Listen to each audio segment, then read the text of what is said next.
If you're thinking of going into snack or plantain chip business, this video is for you. I am going to show you exactly how commercial plantain chips are made. So stick around because I'll be sharing secret tips that most people in this our business won't tell you. Hello foodies, this is Oma Cakes and Food. And as a foodie, I'll be teaching you everything that have to do with cakes and food. And in this video, I'll be sharing with you the secret tip I learned from an old woman who taught me how to go about my plantain business 8 years ago because she was a pro in it. In order to make profit from your plantain chips business, you have to source from the right place, like the local market, wholesaler market, or as well, you can grow your plantain farm. But then, if you want to be sourcing from the local farmers and buy directly from these local farmers to cut out all the middlemen and lower all your costs, you have to go early in the morning for their best prices. Then you negotiate for constant weekly supply to you. So instead of traveling all the way from the city to the village to fetch for these farmers, they will have to make this supply to you. You can as well join the farmers association in your state to know what is happening with the agriculture and when prices change. And for you to make a better profit, you have to buy in bulk. You don't expect to buy like 2 to 3 bunch and expect to have gain after paying the whole logistics from the farm down to the city. So buying in bulk is just a good idea. And as well, you can share the lorry or the pickup that is going to carry the plantain for you with other of your colleagues. So collaboration is a good option in this business. So at the end, you get to share the way bill or the logistics money. Trust me, with a good strategy in this business, you make a lot of money. So go ahead by washing all your plantain and then proceed to cutting and peeling your plantain. Peeling on a ripe plantain hasn't been easy, but I know if you're peeling a ripe plantain, it's much more easier. But for unripe plantain, there is this comb that comes out from it and it makes everything sticky and tacky. Even to wash your knife after use is very difficult. So one secret thing I do is to use a vegetable oil to rub all over my hand. Then I'm good to go. In this way, boil your knife. In fact, everything you're using to work, your hand won't be sticky and tacky. Washing it off will be so easier and you enjoy making plantain chips every time, every day as a plantain chips business owner.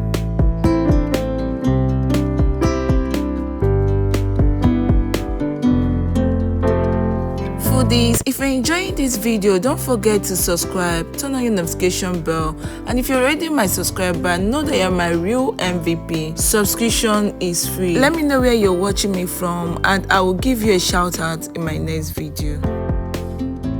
You are free to reapply this oil on your hand each time you feel like your hand is becoming sticky again. So continue to do this until you're done peeling all your plantain. And it's now time to slice your plantain. To slice your plantain, you can use a vegetable cutter, a mandolin slicer, or an industrial machine to slice your plantain.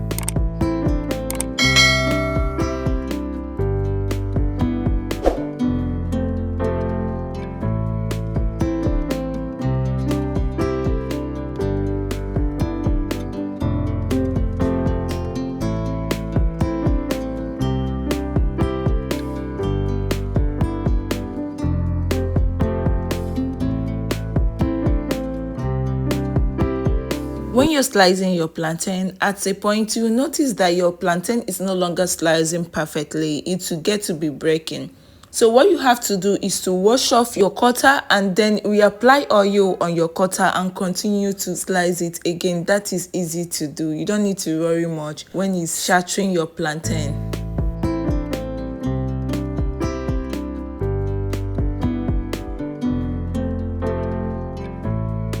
I am going to show you 2 different methods you can fry your plantain chips. First, let's start with the first method. At this point, you're free to sprinkle some salt to your plantain chips. I usually love to do my batch. I don't like cutting everything or slicing everything at once. So once I've sliced out this portion, I'll go ahead to fry it before making another batch. You are free to add your onion to your oil in order to give it a delicious and appetizing flavor. Go ahead to add your plantain to your oil and allow to fry. When frying your plantain chips, don't just stir it immediately you add it to the oil. Allow it to fry a bit before you can go ahead to stir it.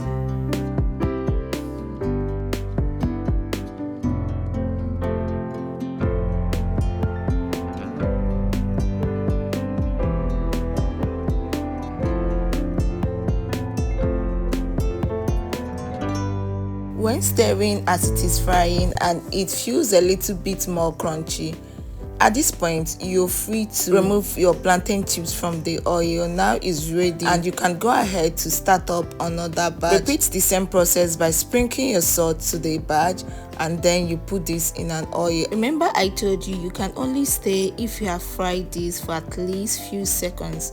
Now my plantain feels a little bit hard, so I am free to now use my spoon to separate them, because remember I packed my plantain chips to my oil. So this is what you have to do to separate it as your plantain chips is frying.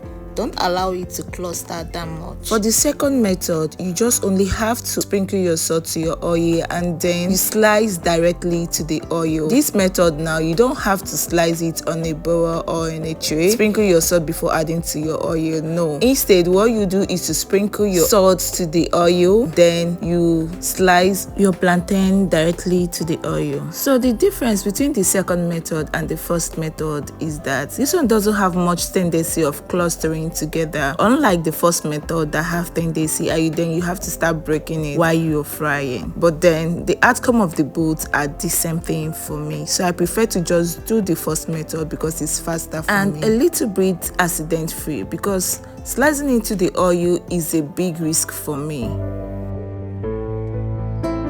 Once you're done frying all your plantain batch by batch, at this point you can go ahead to start to package your plantain chips, and always make sure to allow your plantain chips to cool down before you package. Don't do this when it's too hot, and don't allow your plantain chips to stay uncovered for a longer time without being covered when it is cold. If not, it will end up being soggy and not crunchy anymore the next day.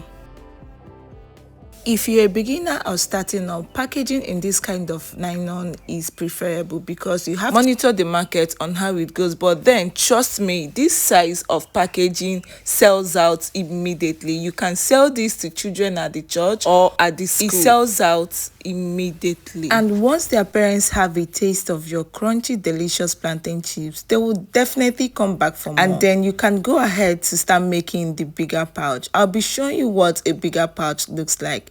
This is it. At least this will not give you a guidance on if it is to continue to do like a bigger pouch when your customers begin to request for more. This requires branding, but the first one I showed you in a smaller nylon does not require branding. It's just simple, and even if you want to brand it, it doesn't cost so much, unlike this particular one I am showing you. Trust me, the branding will definitely cost you. It depends on how you want to start up. If you're going to showcase it in a supermarket, I advise you to start up with this branded packaging and let your luxury speak for you. There are different ways you can seal up your plantain chips.